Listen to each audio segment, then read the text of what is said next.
Chapter 33. The final feast was held outdoors, in an area not unlike last night's Academy dancing pavilion. Lanterns were strung across the pathways and courtyards, illuminating the sunset, and there would be fireworks later. Little fires were strategically placed to warm the guests. Hundreds of people crowded, bustled, and laughed. It took Meiling 15 minutes to locate a single member of her family besides Pa, who sat on his raised dais.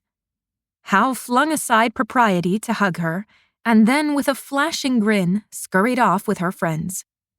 Yun acknowledged her much more politely, though his smile was warm. Oddly enough, she could not even find Ma.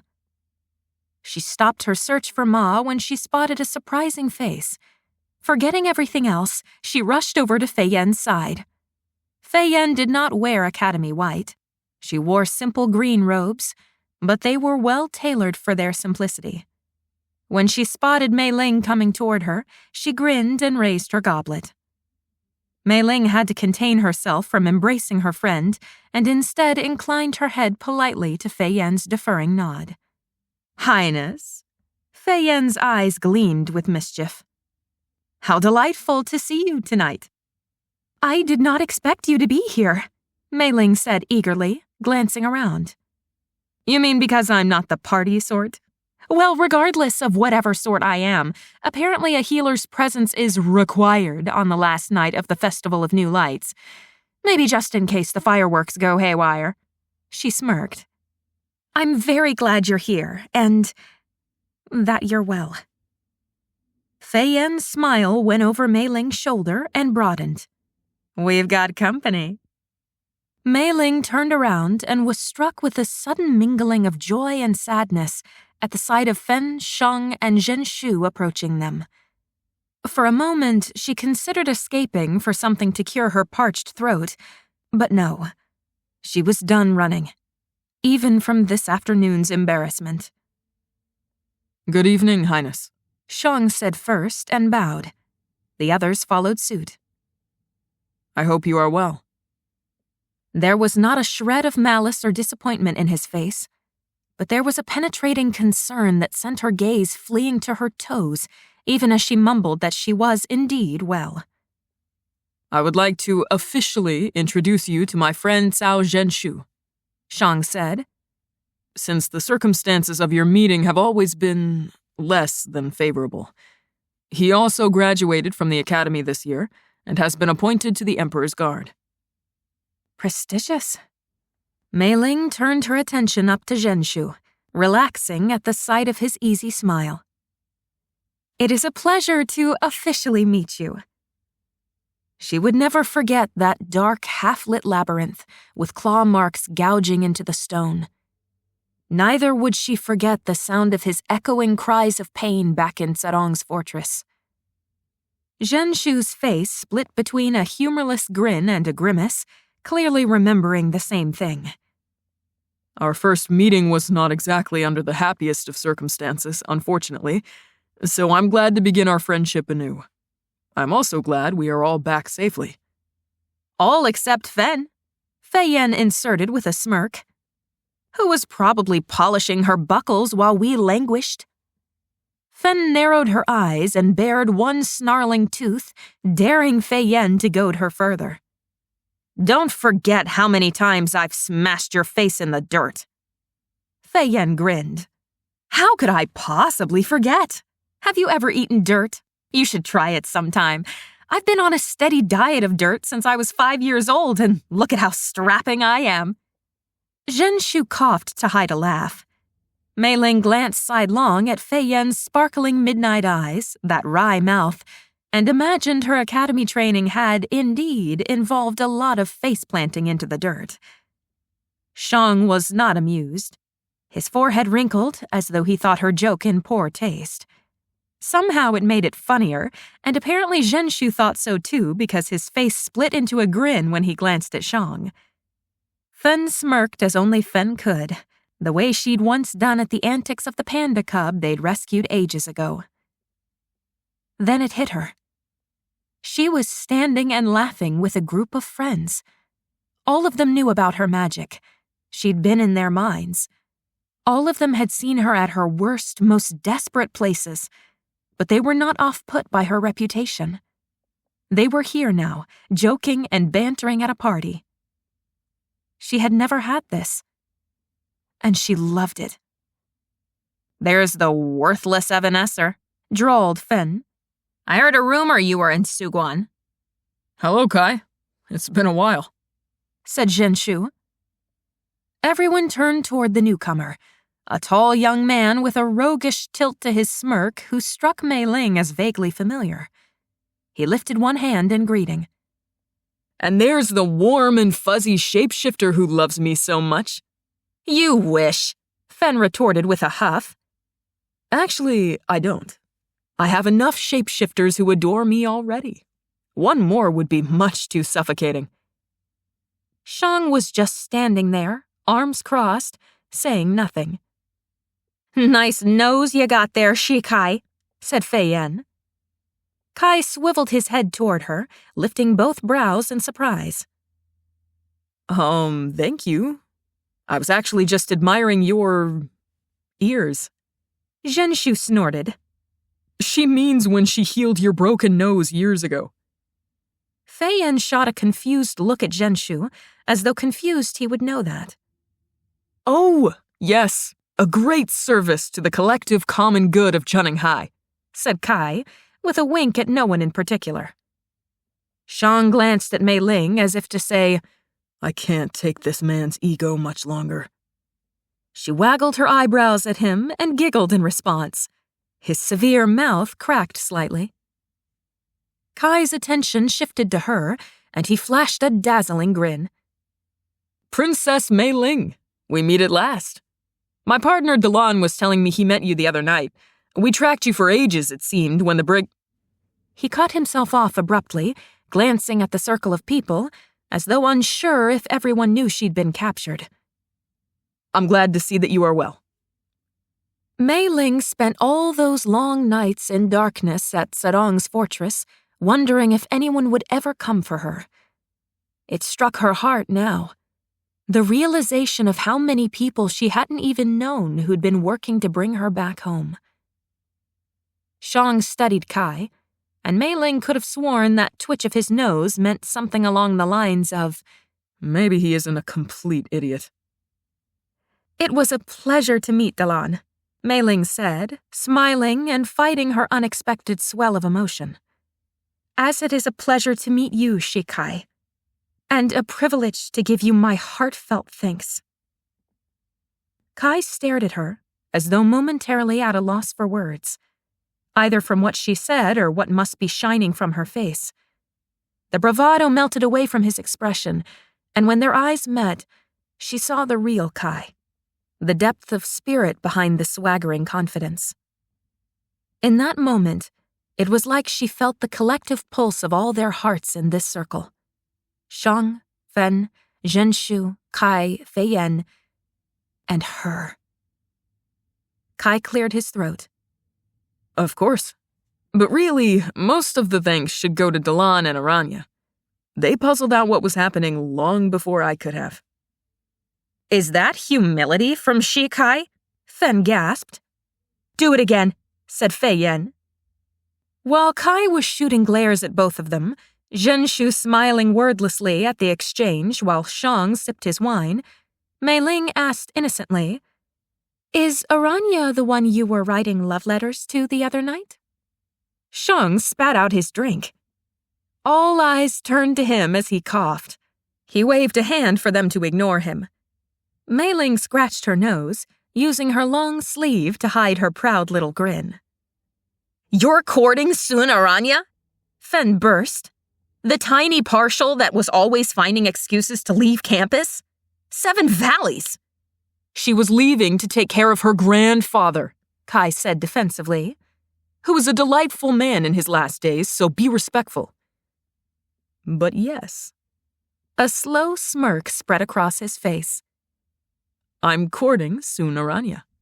And no, my fondness for her doesn't translate to other shifters, unfortunately. Shang had composed himself, and when Meiling opened her mouth again, he took her elbow. Walk with me? He was all but dragging her away from the group before she could answer, exclaiming under his breath, You little minx. Minx? Meiling demanded, huffing to keep up with his long strides. She couldn't hide her grin. You thought it was funny. You think just because you have big eyes and long lashes, you can bat them at anyone and feign innocence and say the bluntest things, and no one will think anything of it. But you're wrong. I know when you're playing sweet and stupid. I've always been able to tell. Not true.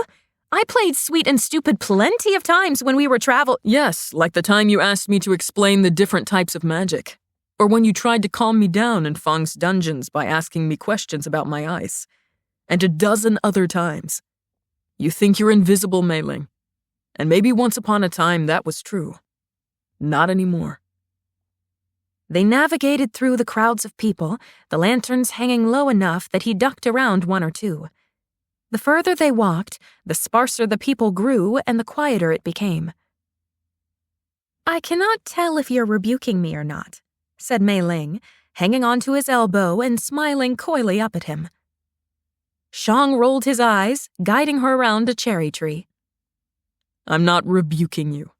I'm telling you that you're not as subtle as you think you are. I'm not trying to be subtle. I think you're just jealous I smiled at him. You think I'm jealous of Shikai? I can smile at you too if it'll make you happy. Shang stopped and whirled her around, catching her waist with an iron grip. They were near an overlook now, and no one else was nearby. The biting cold didn't have anything on the smoldering intensity in the black eyes he brought so near her own as he tilted her chin up. Keep provoking me, and I'll be forced to punish you via kidnapping. You'll find yourself tied up in a hammock somewhere in the Southern Isles. Maybe Kai and Zhenshu will have to come rescue me then. You really are a little minx when you want to be. Shang growled, and then he kissed her. She went liquid in his arms, softening against him. His hand slid from her chin to wrap around the back of her neck, his thumb stroking the feverish rhythm of her pulse beneath her jaw. When she broke for air, his lips chased hers, refusing to let her go. She was the first one to start weeping. I can't go with you. I know. I can't. I want to. But I can't. I know, darling. I know. His kisses trailed to her cheek, her jaw, the wet trails of tears down her face. I'm so sorry, Shang. I should have known Fang was intervening in the trial, should have known I was cursed, should have recognized his magic everywhere. He doesn't forgive or forget. I should have known. None of this is your fault. I ruined your chance at a pardon. Now you have to go, and I'll never see you again. Shang cupped her face in both his hands, his gentleness underscored by ferocity. You have ruined nothing. Are you all right? Are you still cursed? It's gone. I made sure of it. He nodded slowly. Her cheeks, ears, and nose slowly froze in the winter night. She wondered if this was the last time she'd ever see Shang. I need you to tell whoever you tell, she managed around the lump in her throat, that Fang Zedong has his magic all over this palace. Who even knows the minds he's infiltrated at this point? Someone needs to stop it. Because I can't. Before he arrives. Shang nodded tightly, his throat bobbing. They were silent for a long moment, standing there so close together in the cold. She wanted to reach out to him, wanted him to wrap her in his arms so she could weep against his chest. Instead, she let him wipe away the warm tears from her face as she choked out, He's been intervening in the trial from the beginning, making you admit to falsehoods, ruining your chances of pardon. I should have seen it. Meiling, he said at last. Please. I don't want to talk about Fang or the trial. I only want to savor it this time. His eyes found hers, and they flashed with a rare vulnerability. with you. Snow began falling then. Each snowflake was thick, fat, and surrounded them in a flurry of cold. She always loved the first snowfall, but now she couldn't help but think she would hate it for the rest of her life. A snowflake landed on her nose. Shang kissed it away, then took her hand and guided her toward the overlook. The wall was too low for them to lean on, but they stood together looking out at the snow blanketing the city. If the snow comes down much harder, it'll cut off our visibility of the fireworks. But look, we can still see the fires on the beach. Shang pointed, and Meiling could barely make out the pinpricks of orange in the darkness. He didn't have to say the rules of their remaining time together. She understood. No sadness or tears or discussing unsavory topics like Junning Hai's impending doom. Just the two of them. Meiling wiped away the last of her tears. I bet those celebrations are much wilder than this one. Indeed. Probably more fun, too. He gave a short snort of amusement. Then his gaze shot to hers, bright and unexpectedly conspiratorial. Should we join them? Join them? Meiling echoed in surprise. It'll be warmer. We're not that much higher at the palace, she said, laughing. You'd be surprised. Come, I know a shortcut to get there. He held out his hand, a smile playing at the corners of his mouth. She placed her hand in his with a huff. Of course you know a shortcut. Do I need to change? Shang's gaze swept over her. He shrugged, but there was that calculation in his eye, as always. No. It would be good if they recognized you. You're sure? He leaned closer, reaching around her to pluck the pins out of her hair until it fell freely to her hips. I'm sure. Then he took her cold hand and dragged her to the edge of the overlook, where the wall ended. Chapter 34. What are you doing? Meiling asked when Shang stepped over the wall onto the mountainside. He flashed her a roguish grin. Taking the shortcut. Meiling pulled back. I don't know if I like scaling cliffs. Sure you do, he replied, and grabbed her before she could retreat, dragging her to the wall. Tong Shandi, if you're about to... He scooped her up with one arm, ignoring her thrashing. Hold on to my neck. She did as she was told, but only because she didn't want to die when he balanced himself on the steep edge with only his feet and one free hand and began sliding down the side of the mountain. Meiling squeaked, wrapping both her legs around his waist so she clung to him like a koala. You're going to kill me! He was grinning, apparently enjoying her terror as he half slid, half climbed his way at a dizzying speed down the cliff. That would be slightly counterproductive. You're just trying to show off. Absolutely. Are you impressed? I'm scared out of my wits! No, you're not. Shang! We're almost to the bottom, darling. He gave her leg an affectionate pat. Then I'll need you to use that charm and royal blood of yours to get us a horse from the royal stables. Unless you'd rather walk a couple of li to the beach in the freezing cold. And with that, they were at the bottom. Shang straightened, hoisting her up so she didn't slide, and then began walking into the streets of Suguan, skirting around the cliff toward one of the palace stables. You should put me down. People will think things, Meiling squeaked, unwrapping an arm from his neck. She tried to disentangle one of her legs, but Shang only tightened his grip. I don't care what anyone thinks, he growled softly. And you're cold. Come, let's have one night where we do whatever we want and don't care about the consequences. Slowly, she wrapped her arm back around his neck, smiling. All right, then. She nuzzled into the space between his jaw and his ear and pressed a soft kiss there. Shang nearly stumbled, catching her tighter to himself as he corrected his balance, his cheeks turning scarlet. She couldn't help but giggle. He pivoted suddenly, and her back hit a wall. The wall of what, she had no idea, and she didn't really care. Not when he was returning her kiss, his lips pressed against the very same spot. It sent a rush of tingles down her spine. Then he pushed off the wall, and they were on their way again, his voice gravelly as he said, "No more kissing until we reach the beach. We'll never arrive otherwise." Would that be so terrible? At Shang's rebuking glare, she burst into another fit of giggles and didn't overcome them before the sudden stench of horse manure nearly overcame her. He set her giggling self on her own 2 feet, and with a slight smirk and glittering eyes, murmured, "Get us a horse, Highness, and try not to act drunk." Seven Valley, she was acting drunk. The realization sent another peal of laughter ringing out in the stables as she tried to compose herself enough to ask the bewildered stable hands for a horse. Shang just stood there, shaking his head while she made an utter fool of herself. But tonight, she didn't care what anyone thought. It was just her and Shang, their one little pocket of time together.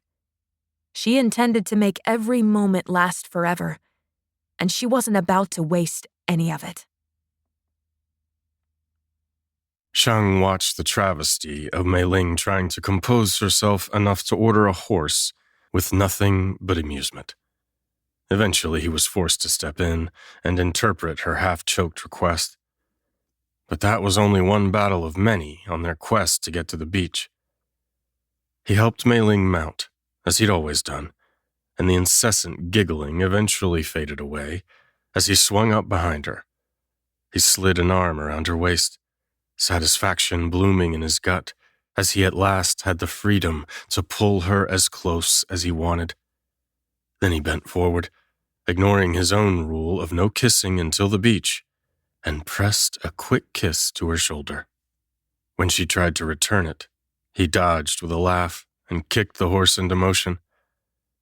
Meiling quickly forgot about fighting to kiss him back once they entered the main thoroughfare of Suguan.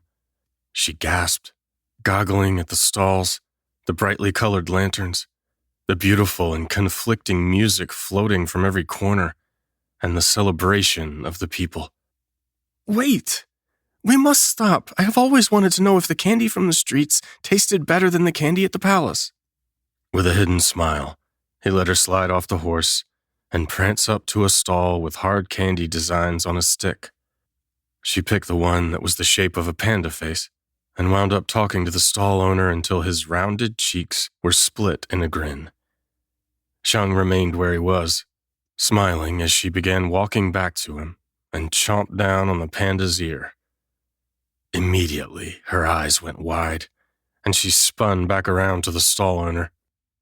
"This is the best candy I've ever had. How do you make it so good? 7 valleys. I need another one." Eventually, she pranced back with her half-eaten panda face, and a second one in the shape of a gem. She handed it to him with enthusiasm. "This one is for you. I thought we'd share the panda. Look, it reminded me of Bo. But then I tried it and I couldn't share.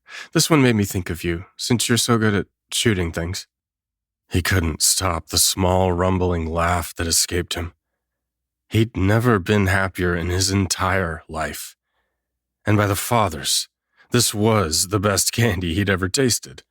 Also the best tasting Chun. "See?" Meiling demanded. "It's amazing." He helped her back into the saddle, pulled her closer, and barely kept himself from kissing her again. They started off once more, but it wasn't long before something else distracted Meiling. He didn't mind. Watching her glow and sparkle made his pleasure complete. And just as he'd always known, the people of Suguan couldn't resist her any more than he could. She lit up the streets, making friends out of strangers at every turn. She wasn't the same girl he escorted out of the West Gate all those months ago. It was so obvious now that he could never take her away from Jenninghai. This truly was where she belonged. She deserved to belong with the people she'd bled for, the people she'd loved before they had ever loved her. He remembered what she'd said to him so long ago, that her dream was to experience the world, to not just observe it from a distance, but to feel it, smell it, taste and touch it. He couldn't take her to the ends of the earth, to let her experience its height and depth and breadth, but he could let her experience Suguan in a way she'd never experienced it before. In this small way, he could make her dream come true. And perhaps in that fulfillment, she might find that the truth of her own dream wasn't to see the world, but to fully belong in her own corner of it. At last, they made it to the beach.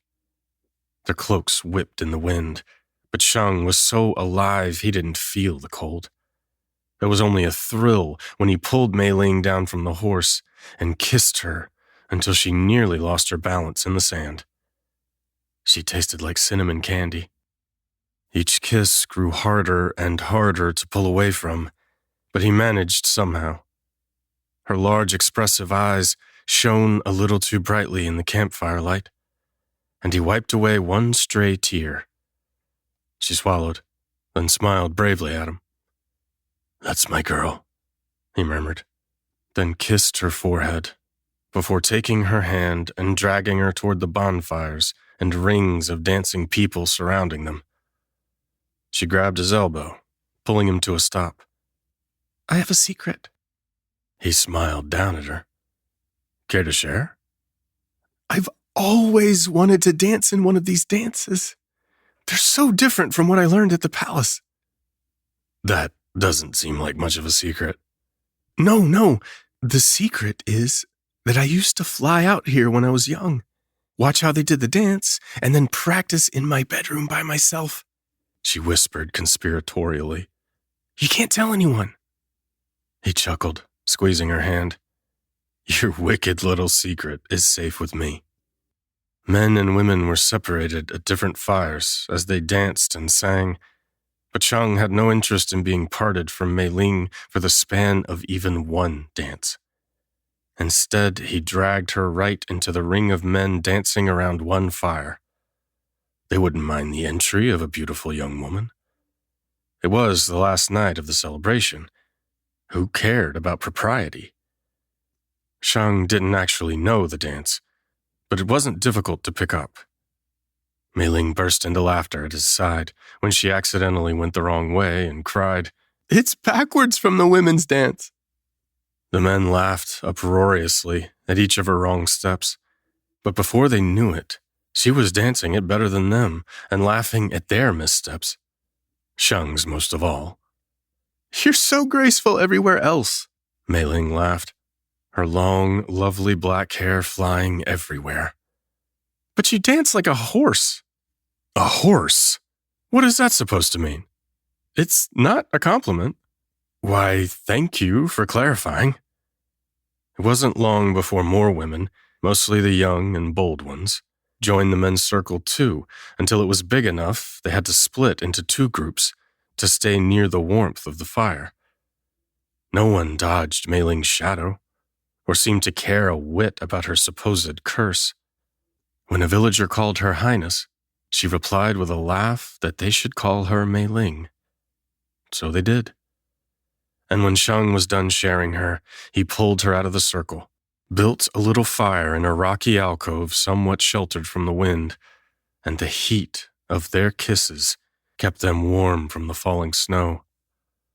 Triumph thrilled in his belly when the fireworks began bursting overhead, and she didn't pay them any heed.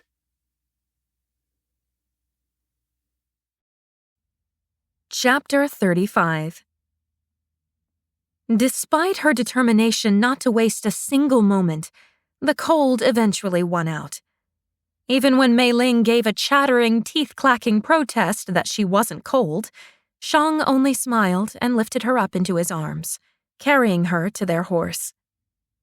Shang mounting up behind her on the saddle and holding her close did nothing to penetrate her bone-deep shivers. She gave a last forlorn glance to the beach, the bonfires, and the few people still dancing. I know I shouldn't ask, she said, craning her head toward his. But when are you leaving? He tensed, just slightly. At the right time. Don't leave without saying goodbye. I don't want to say goodbye.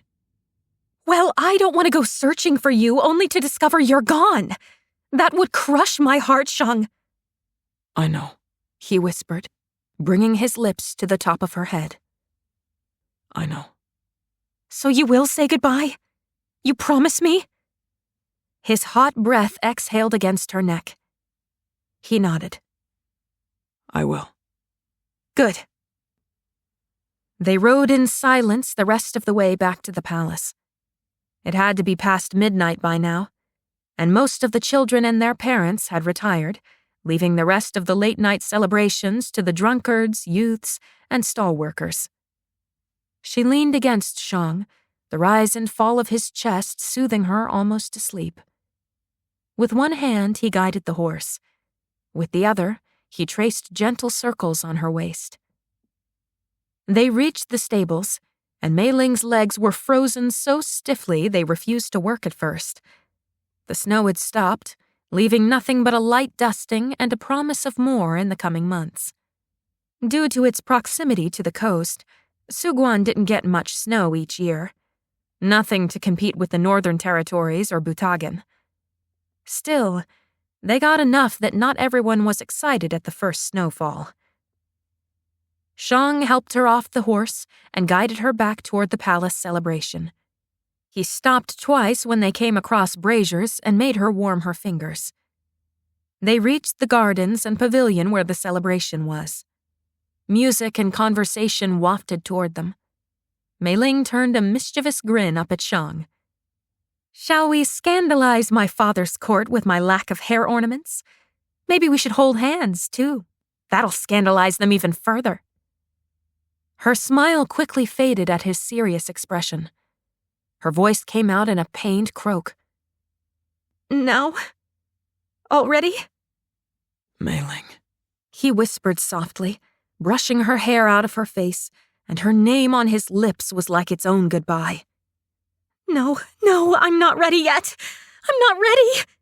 The tears she'd suppressed all evening came with the force of a tsunami, and soon they were streaming in hot trails down her icy cheeks. Shang, please! I'm not ready! His face crumpled. He pulled her to his chest just as his own tears slipped free. We're never going to be ready. I can't, she choked, clinging to him. I can't lose you. Let me come with you. Please don't leave me here without you. His hand fisted in her hair. I love you more than I have loved anything in my life. There is no one in this world so good and noble as you. I'm sorry I was such a fool to not see it immediately. Then he tilted her face up toward his and kissed her hard, as though he was drowning, dying, like the sun was setting and carrying his last rays of hope with it. His voice broke when he whispered, I'm not taking you with me, Meiling. She tightened her grip on his neck, returning his fevered kisses as her heart broke into 1,000 tiny pieces. Her tears turned to choking sobs. He kissed the wet trails running down her cheeks, but when she opened her eyes, he had trails running down his, too. Laughter spilled down the path from the festival, and it seemed wrong that people were happy while her heart bled out in the cold. She clung to him, not willing to breathe even as her lungs cried out for air, too afraid this would stop and end forever. Nothing mattered right now.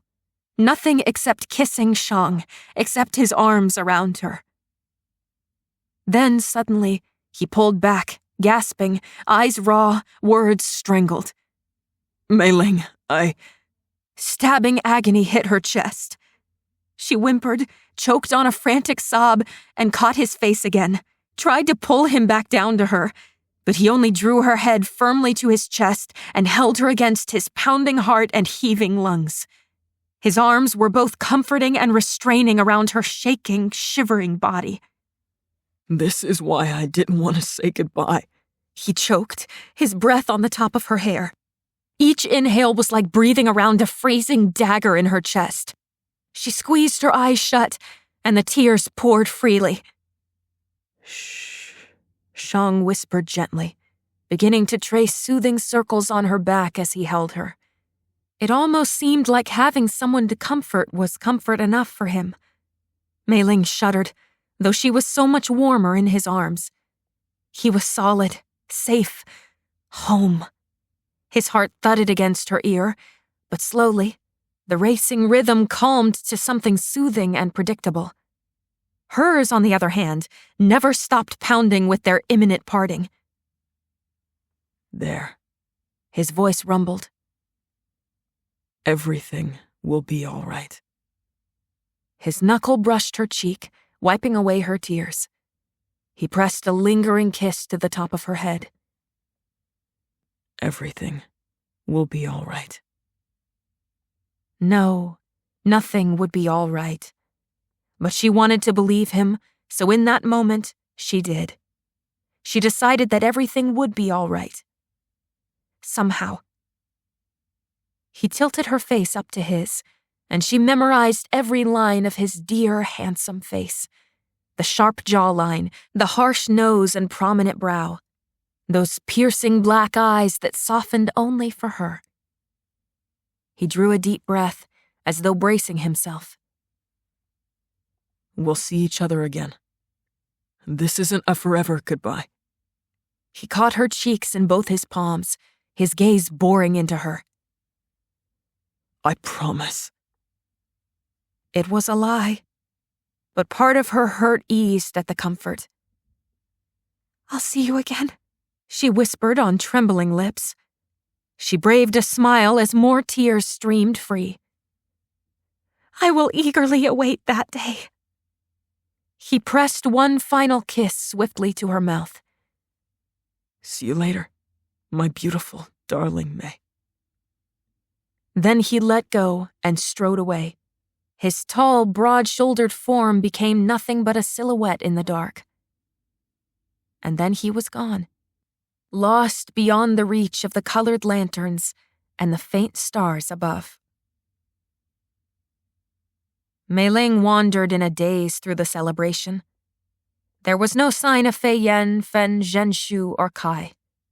No sign of Master Dong or Dalan. Hao had probably gone to bed, and Yun was likely doing something stupid with his friends. She ought to retire and work the chill out of her body. Instead, she kept walking through bright lights and laughter until she reached the overlook she and Shang had abandoned only a few hours before. She sat on the edge of the wall and stared into the blackness of the sky and the dimness of the city below. Her hair blew around her face, and she huffed mirthlessly at the sight of her beads and hair clips on the ground. Was Fen leaving with Shang? She hoped so.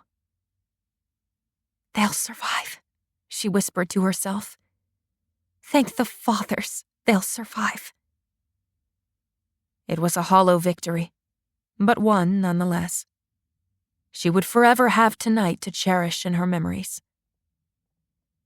If only Tsedong hadn't ruined my testimony, she snarled under her breath. Then Shang could have stayed. She closed her eyes, waiting for that dark voice to fill her mind, almost hoping it would, so she could rail against Tsedong and let her grief become rage. The voice never came. Still, unease prickled down her spine. Meiling turned around.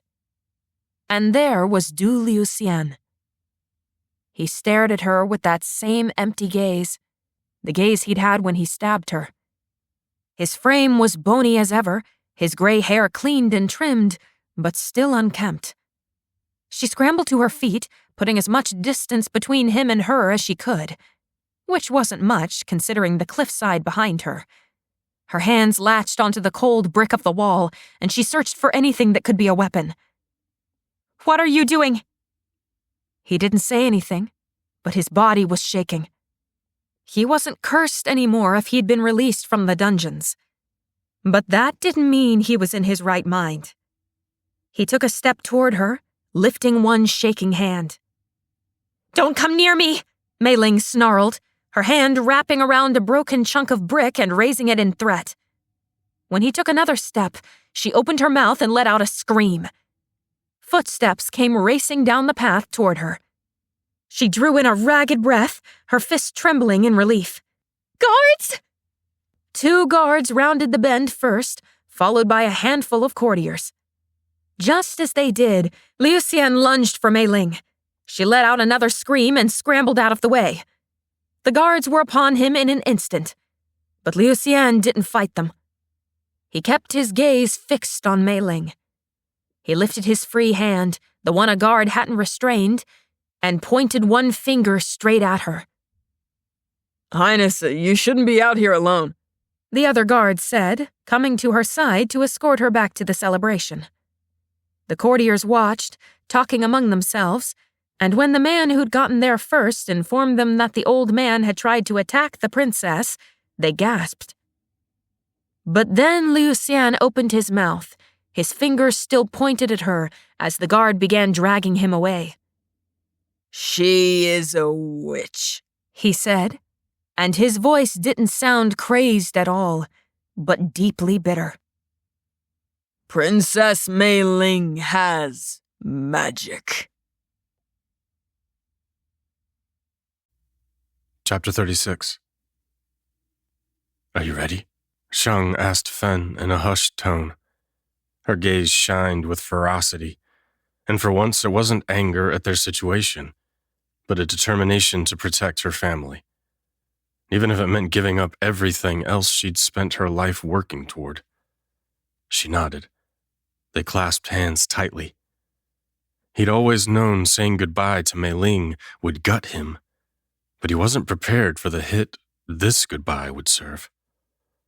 "You get through that gate and you don't hesitate, understand?" he said firmly around the lump in his throat. "The Emperor has a man waiting for you. He'll escort you to the city limits. A horse will be tied there, loaded with provisions for the journey." "If you stay, they're going to find you." Fen's face was deathly serious. "There may not be another opportunity to escape the city, and if you get caught..." "I know. They'll kill you. And it won't be by beheading. If this is the best the Emperor can do for us, he couldn't spare you from a deserter's death." Shang's jaw flexed. "I know.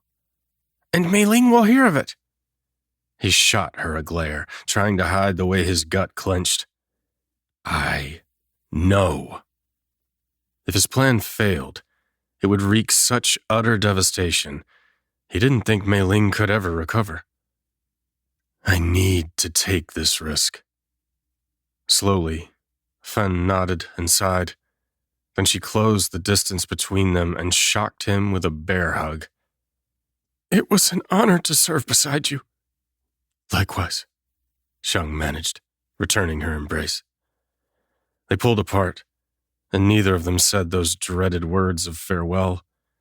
Instead, Fen gave him that snarling smile of hers, elongated canines and everything, and Shang gave her a deep nod. Then they parted. Shang's pulse thrummed as he snuck back through the academy grounds to the palace and the celebration. If everything went according to plan, he'd lie low in the city until Feng attacked. Then he'd be there to fight and, if possible, spare Meiling from the bloodbath. Because as tempting as the dream of the Southern Isles had been with her at his side, part of him had always known he couldn't turn his back on Jenning Hai any more than she could. They were in this together, and they were in it until the end, brutal as it may be. He was skirting the edge of the lantern light at the celebration, searching the crowds for Meiling, trying to ascertain whether she'd gone to bed for the night, when he heard the scream coming from the bluff. "Phoenixes, scorch it," Shang cursed, breaking into a run. He pulled the moisture from the air into his hands by instinct as he ducked under tree branches and leaped over benches to get there in time. 2 guards and an entire crowd of onlookers arrived before he did. He was just in time to survey the scene, to note with desperate relief the lack of blood, and run his eyes over a hale but frightened Meiling when a voice he hadn't heard before sliced through the air with words he had dreaded for months. "Princess Meiling has magic." The words worked a shock over the crowd. Shang took his opportunity to spring into action, leaping out of the shadows and throwing himself between Meiling and the second guard. "Shang?" Meiling cried in disbelief. The guard acted on instinct, drawing a broadsword in a flash and stabbing it toward Shang. He dodged the blow, threw up his hands, yet still managed to stay between him and Meiling. "I'm not hurting her," he said quickly. "If you hurt him, I will kill you."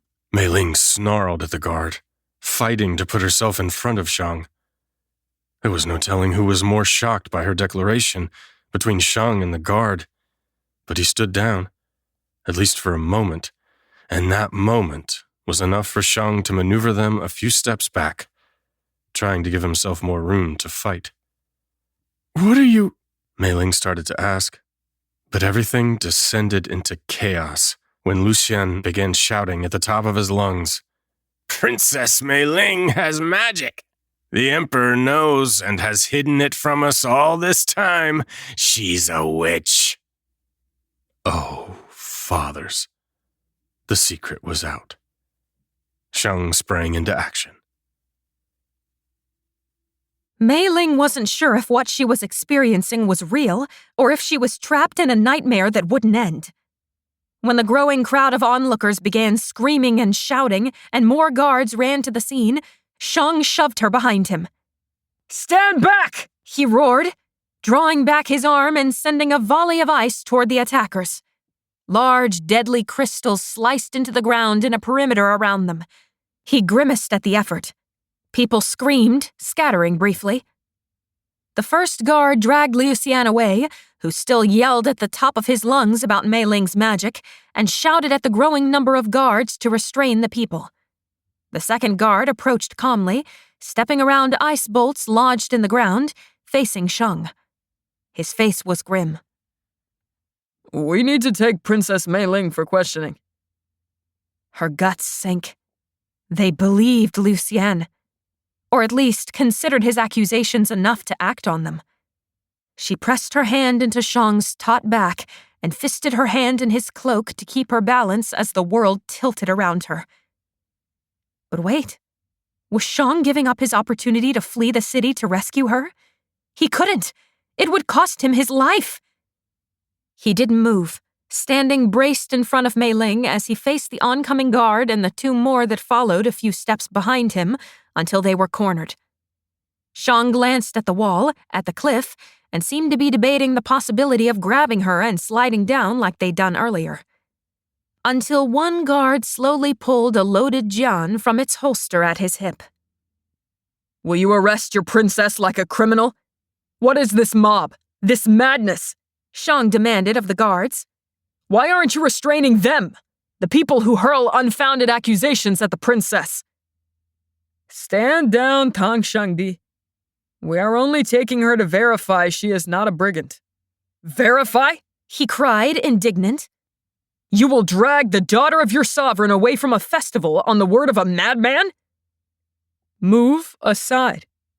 If she is innocent, she will be released. It's a simple formality." The guard's eyes narrowed, his steps growing more deliberate. "You will not arrest the princess without the Emperor's order. I will not stand down until the Emperor sanctions her arrest. Stay back." His words were snarls, his hands full of ice. Now that the crowd was controlled, more guards stepped forward, further cornering Shang and Meiling against the wall of the overlook. She slowly stepped backward until her legs hit the wall, and she glanced quickly from Shang's tensed shoulders to the approaching guards. Should she step around him? Offer herself up?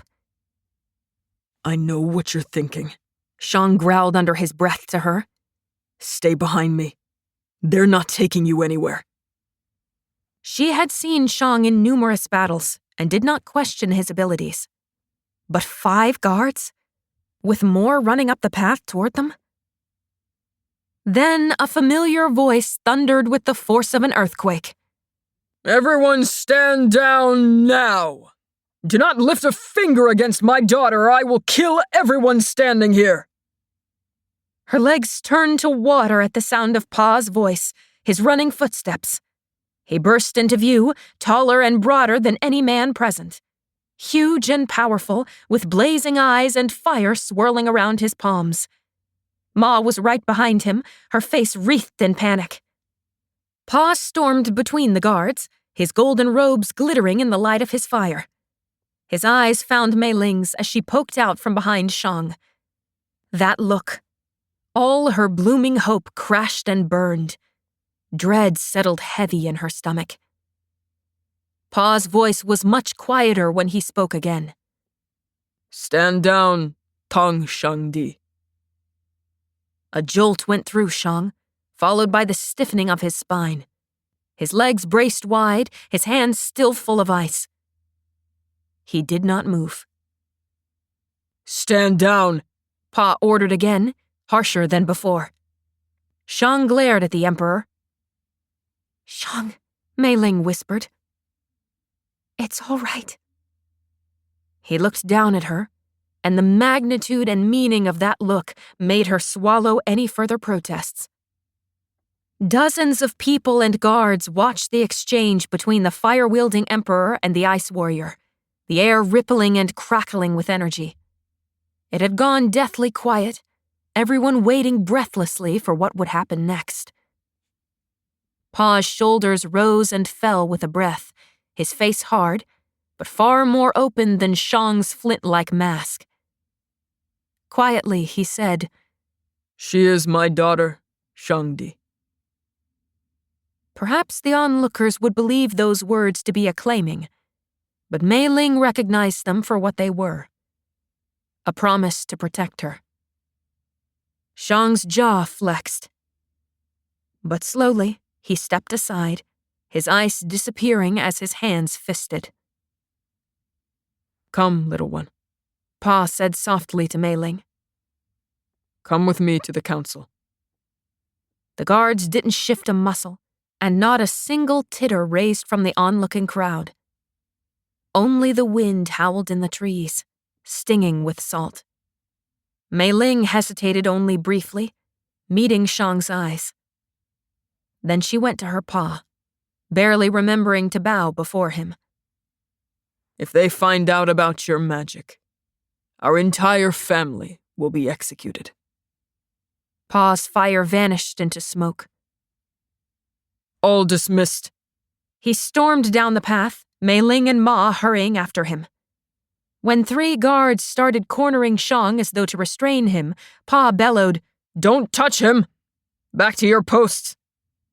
The guards dissipated regretfully, but Meiling couldn't bear to look back toward Shang, even if it might be the last time she ever saw him.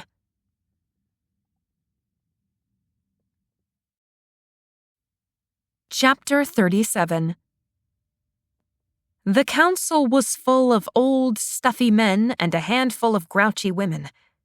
It was a small room, lending it a sense of greater privacy. Everyone wore their festival finery and sat on cushions around the low table. They were already waiting, their backs straight and chins high enough that they looked as though they considered themselves each a sort of emperor or empress.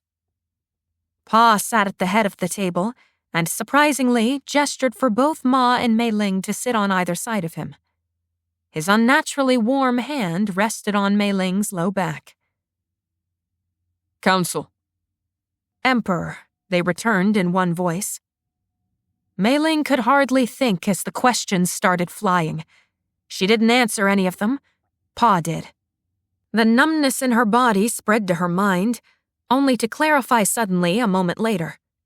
The test will need to be performed on her to see if she has magic. That hand on her back flinched, blazing hotter. So hot she was afraid it would burn through her clothes. Her own heart faltered, and fear replaced the numbness. Dread. The test was designed to be torturous, the pain causing hidden magic to manifest. It wasn't unlike slow slicing. The test will not be necessary, Pa said through gritted teeth. Princess Meiling has magic. That easily, her secret was out. She lowered her head. It was only a minor relief that she would not be forced to endure the physical and mental pain of the test. More questions were hurled her way, Pa answering them until his voice caught. His hand pressed more firmly into her back, fingers curling around her arm. So it was Ma who spoke. Princess Meiling is a dreamwalker, like the legend Zhao. The council went silent as Ma's simple words echoed through the room. Dreamwalker.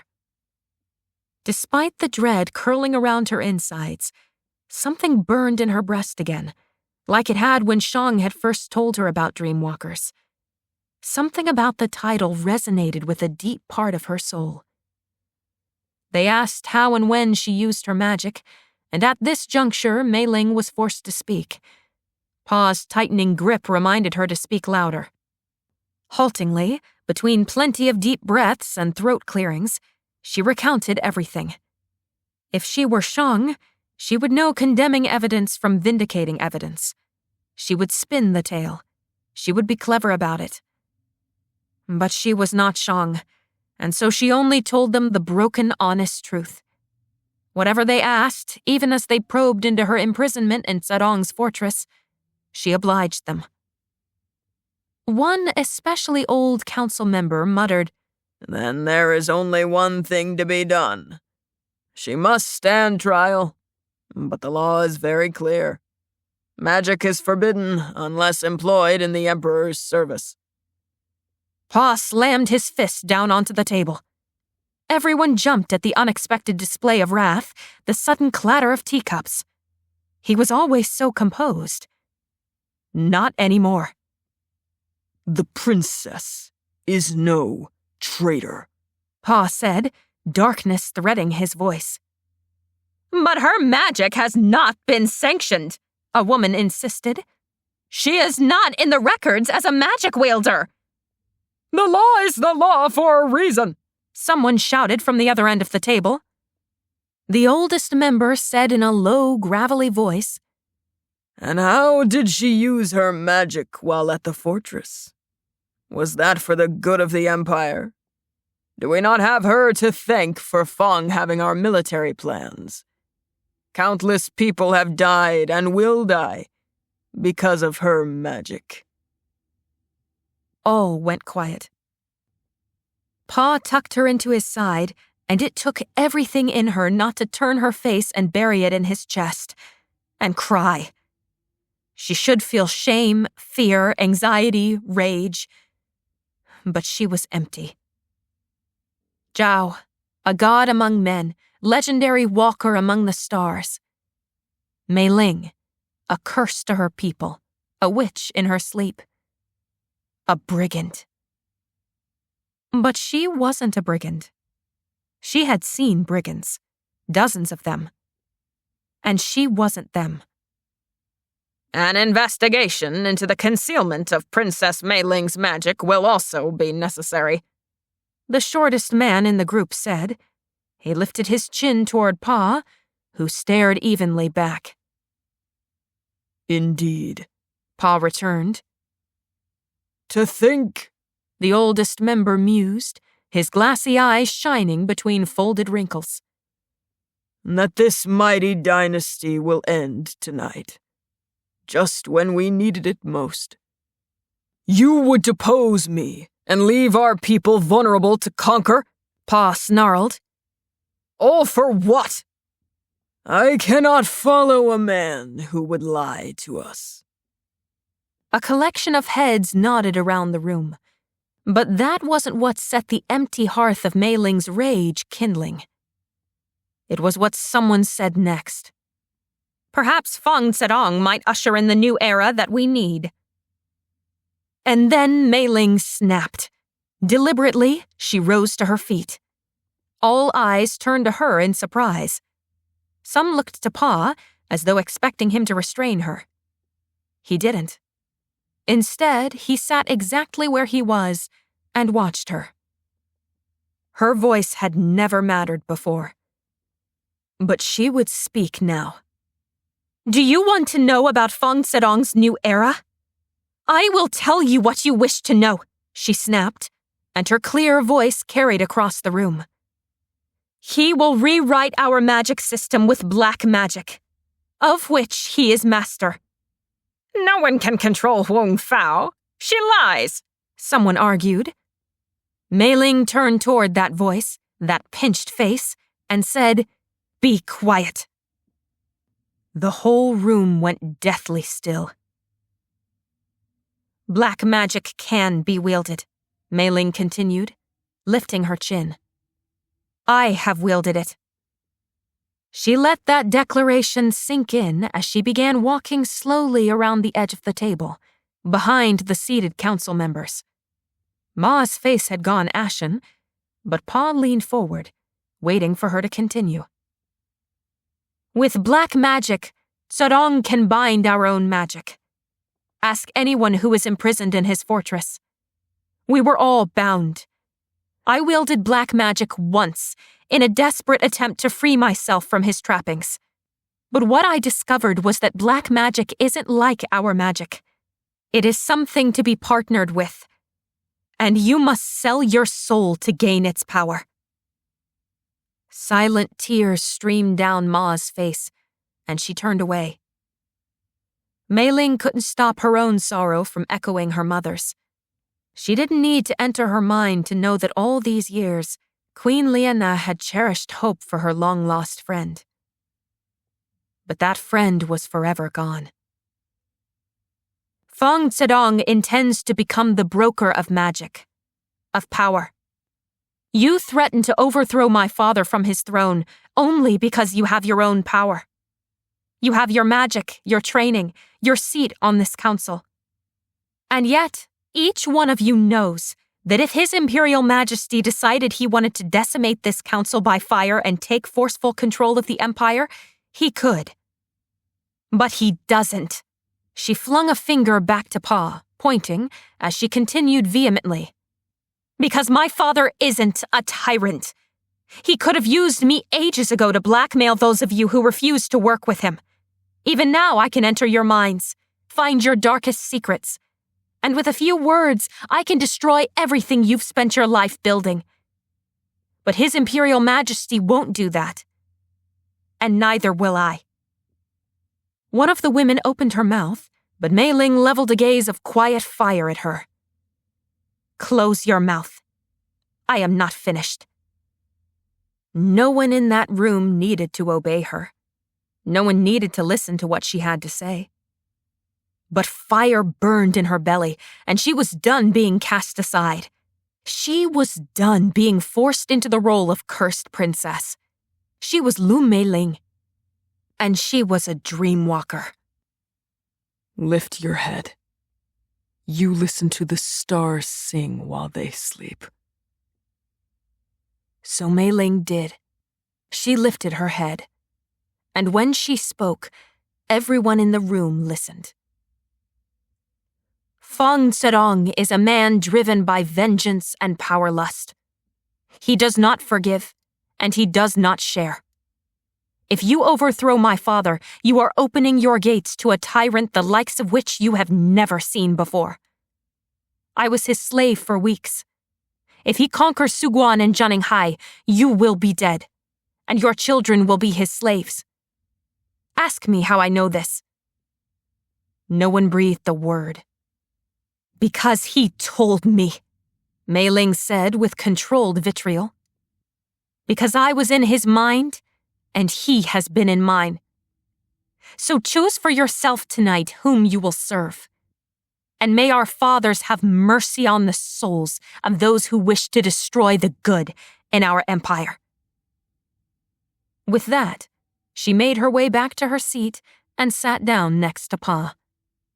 He ducked his head as an enormous grin spread across his face, and then he lifted his head, refusing to hide the pride beaming from his expression. In that moment, Meiling turned back into a little girl as great happiness burst all the way through her body to the ends of her fingers and toes. She had found her true self, the buried part of her she'd suppressed, and in expressing it, she'd made her father so proud he couldn't help but make a fool of himself. "Members of my council," Pa said loudly, "meet my daughter, Princess Meiling of High." All was quiet and still in the room. Then arguments burst in fervor across the room, council members turning on their neighbors, pointing fingers and pounding fists as they debated the dilemma before them with venom. The door burst open, and as soon as the arguments had broken out, they stopped. In the wake of silence, the young, pale-faced guard in the doorway cried, "The Academy is under attack!" Pa lurched to his feet. "From Feng Zedong?" The guard shook his head, eyes looking like he'd glimpsed a nightmare. "From Wagui?" There was only one person who could command Mwagwe. Chapter 38. When the first burst of fire cut through the night sky over the academy, Shang's insides bottomed out. A few women dressed in finery pointed and giggled, saying a few fireworks had gone haywire. Shang didn't need to hear the beating of wings or see the gleam of scales in the sky to know exactly what was happening. Feng Zedong was here, and he'd brought an army of Mwagwe. Chaos erupted in the council room. The Emperor's guard flooded the small chamber. Some council members ran out to fight, while others hunkered down. Meiling's focus snapped into place, and before anyone could grab her, she slipped away from Ma and Pa and dodged through the rush of guards. Pa shouted for people to get out of his way, and Ma's high-pitched voice called desperately for Meiling. Gritting her teeth, she left them all behind and broke into a run toward the academy. Wielders, guards, and otherwise were running around her. There was so much shouting. The festival music had stopped, replaced instead with screams. Children. The academy was full of half-trained children wielders. They couldn't begin to defend themselves from an onslaught of Mwagwe. Visions of phoenixes blasting into wielders, scaling the wall of Zedong's fortress, flashed across her mind. Meiling ran faster. Her hand went to her sleeve, felt the vial of the sleeping potion there. Good. She was about to run out of a palace exit when someone snatched her wrist. She was whirled onto a side hallway. Her heart leaped, and she looked up. But it wasn't Shang who drew her away from the crowds of frantic people. Meiling gasped. "Shuzhen!" Zedong's illusionist quickly covered her mouth with his hand and shook his head. His beautiful face was hard as flint, his eyes wild. His voice was hardly audible. "Don't go near the academy." He loosened his hand so she could respond. "I can't stand on the sidelines while children are dying." "Find the healer and flee the city. Zedong is hunting for you and will kill you. He's planning to kill every living magic wielder in this city. You must get out." The blood drained from her face. Kill every wielder? She should have known it. Zedong wouldn't waste his time trying to bind everyone's magic. He'd just kill the wielders, and with that, he'd hamstring natural magic in the Empire. Then any magic in the Empire had to come through him. Shuzhen only stared back at her. "What's wrong with you?" Meiling blurted, and she might have slapped him for how sharply he flinched. "How are you allowing this? Why aren't you fighting him?" "He is too powerful. There is hardly anything I can do." "You can defend those children." Shuzhen turned away, his eyes flashing. He scraped a hand through his hair and growled low under his breath. "Flee the city. Get the healer out of this. I'm doing what I can." Then he wrapped himself up in an illusion, disappearing completely from her view. She choked on air before shaking her head and darting back out of the hiding spot. By the time she elbowed her way through the chaos to the academy, smoke and flame rose in a billowing column into the sky. She coughed as the acrid scent filled her lungs. She pressed a hand to her chest and fought to keep her eyes open against the stinging smoke. Worst of all, the sounds. Screaming, shrieking, roaring, rending, blasting. Wings beat in the air, jewel-like scales catching the fire of flaming phoenixes. Bells rang in the air, and it took Meiling several heartbeats to recognize the snorting of Qilin. Something swooped low overhead, and she threw herself to the ground as a screeching, owl-like creature reached talons down toward the ground. Behind her, Wielder shouted an attack at the thing. She pushed herself up on her hands, not bothering to brush the dirt off herself. The hazy world clarified as a figure came running toward her. A sob of relief caught in her throat at that familiar silhouette. She almost ran toward him, but stopped suddenly at the screams that sounded just behind her. She whirled as something slithered into the growing crowd of wielders. Shang reached her, and his face, already dirty and sweat-streaked, was full of panic. Get out of here! We need to find a place for you to hide! A place to hide? Meiling echoed as he grabbed hold of her arm to pull her back toward the palace. Back toward the palace. The palace wasn't safe. If the academy was under attack, the palace would be next. Shang would know that. Shang wouldn't. This wasn't Shang. Meiling jerked back, yanking on her arm. The grip on her only tightened, and for a second, her certainty wavered when confusion flashed across Shang's face. Meiling! Get away from me! She screamed. His face twisted. And then a wolf tore into that face. She stumbled back as silver blood splattered onto her, as the illusion of Shang flickered into a gleaming silken fox body with 9 twitching tails. Before she knew it, Fen was back in her human form, lips pulled back in a feral snarl, stabbing the Moagway with her knife. To make sure it was dead? No time to burn the body, Fen barked as she tossed it aside and gripped the hilt of her bloody knife in her fist. She looked sidelong at Meiling and cocked her head. For someone with no training, you have shockingly good instincts. Meiling stared, and then blurted, For someone who only guesses at fox spirits, you have a shockingly good record. Fen grinned wolfishly. Meiling remembered what it was like to be in her body, her mind, to feel that thrilling rush of adrenaline. She could almost feel it now pulsing between them.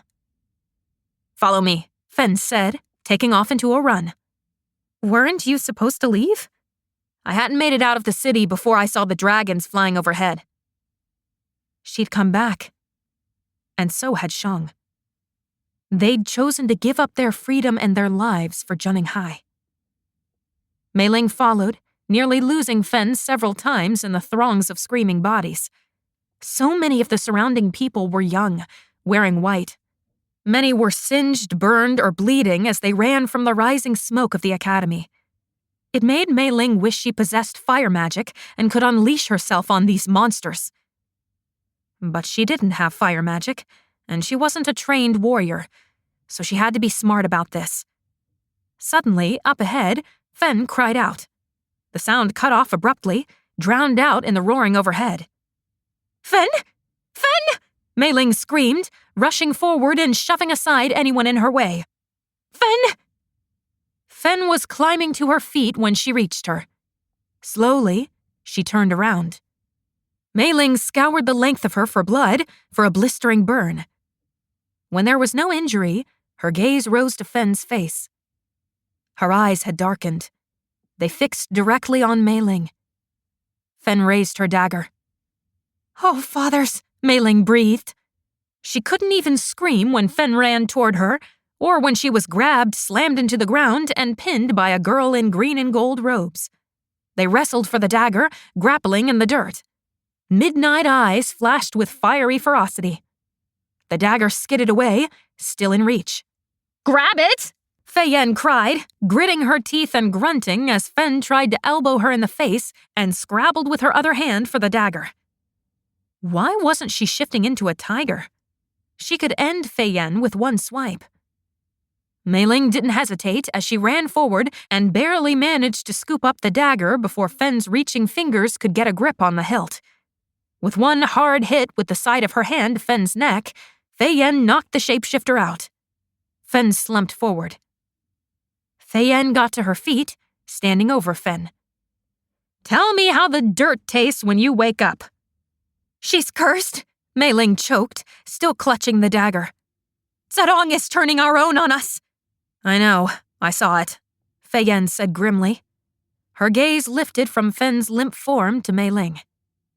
"Can you break it?" An earth-shattering blast tore through the world. Screams shattered into a burning night. Meiling gasped as she was flung to the ground, bracing herself on flattened palms. She swiped away the hair falling in her face, darting a look toward where Fei Yen similarly braced herself. Meiling looked up to where the blast had come from. Through the smoke, she could make out someone standing on a balcony overlooking the overrun academy. His hands were lifted, stance wide, face twisted as he unleashed himself. Unquenchable fire blasted from both his hands. This was nothing like the red-eyed fire brigand of Zedong's making. She remembered those small fireballs he threw. Dangerous, deadly, but nothing like this fire that shot out with the force of a towering, raging waterfall. Emperor Niansu. Pa. Meiling stared, mouth gaping. She watched as Pa aimed his huge palms at the Moagui, in the air and on the ground, taking them down without a struggle. Even the fire-wreathed phoenixes had nothing on him. Their fire was swallowed helplessly, viciously. One of the most powerful fire-wielders in the Empire's history. That was what they had always said about Pa. She had never seen it until now. Someone shook her. She blinked, her vision focusing on Fei Yen's face, the upraised palm to smack her across the jaw. Meiling flung up her hands just before Fei Yen lowered hers. Her voice cracked. Sharp, fear-tinged, smoke-filled. "Can you break her curse?" Fei Yen said again, her eyes flitting around the chaos to Fen lying at her feet. "Or should we tie her up and stuff her somewhere until this is over?" Bonds could not hold Fen if she shapeshifted. One glance at Fei Yen told her that she was just as aware of that fact. I'll try to break all of these curses." Meiling waved a hand at the Moagui being shot down from the air as they ravished the academy. Her blood pounded in her ears, and her last instinct was to sleep, but she needed to, and fast, before it was all too late. "And any other wielders who get trapped in black magic." A familiar cry made her head shoot up, and there was Shang in the thick of the fighting, his hair flying everywhere. He fought several one-horned qilins, their tinkling snort and baying cutting through the screams. Fire dribbled down their beards, sizzling as it went. Pa's fire was picking off the Moagui he had a clear shot at, but these qilins had maneuvered themselves behind one of the angled walls. As she watched, they spat fire at the battling wielders running by, taking down countless. Shang dodged the diamond-sharp tip of a qilin's horn, only to be attacked by another. He rolled, barely avoiding being demolished by their fire. He leaped to his feet again, but there were too many qilins to engage, to distract from the other unsuspecting wielders fighting their own battles. Even from here, she could see how his eyes glittered with that calculating light. Calculating, but desperate. They flicked upward to her paw still on the balcony, mowing down Moagui. An expression passed over Shang's face. Enlightenment, fear, determination. Meiling's lungs clenched in sudden horror. "Shang!" But he was already in motion, too far to hear her. He leaped backward, straight into the line of Pa's fire. She screamed. Shang roared, kept roaring. The fire angled suddenly, seeming to reflect off Shang, straight into the hiding qilins. It happened so fast. Pa's fire choked out almost the moment Shang jumped into it, but it was enough. All that was left of the qilins were their ashes. But Shang was still there, still alive. The instant the fire died, a reflecting shield of ice gleamed red and blue in his upraised hands. The next moment, he stumbled to his knees, pressing a shaking hand to his chest, another to the ground. His ice should never have been able to stand against fire like that. "Whoa," was all Fei-Yen could say, gaping. Meiling almost tried to run to him, to try to drag him out of the thick of the battle, but Zhenshu was there first, pulling Shang to his feet. And then Fei-Yen had her forearm gripped in her hand. "Help me move, Fen," she grunted, already pulling the tall girl's arm around her shoulder. Meiling ran to help, but the moment she bent down, she happened to look up. A cloaked form came tearing through the chaos, picking up people and flinging them across the field and into walls, trampling them underfoot, breaking bones with a quick snap of his wrists. Not quite killing them, but incapacitating them and leaving them writhing on the ground in agony. Her stomach turned with nausea. He came running toward them. Young wielders parted like an ocean before him, screaming and trying to escape from his feral violence. His hood flung back. A long white beard, sagging skin, and a toothless grin. The old man who she'd seen at the parade, who had come up to watch the trial, who had introduced himself as Fen's grandfather. The man whom Shang had threatened. "Fen has no grandfather," Shang had said. "Fei-Yen!" Meiling screamed, frantically trying to drag Fen out of the way. Maybe he hadn't seen them yet. Maybe they could still get out of the way. "You!" Fei-Yen breathed, and fury roiled off her in churning waves. Almost as hot as Pa's fire must be. She dropped Fen without ceremony, whipping her knife out. "No, no, no!" Meiling cried, shifting to loop her arms under both of Fen's armpits to drag her. This position was eerily familiar. "Don't be stupid!" Fei-Yen squared off before the plowing brigand, but she spared a glance for Meiling. A grin, a devilish, wicked grin split across her face. Her eyes danced. "I never back down from a fight."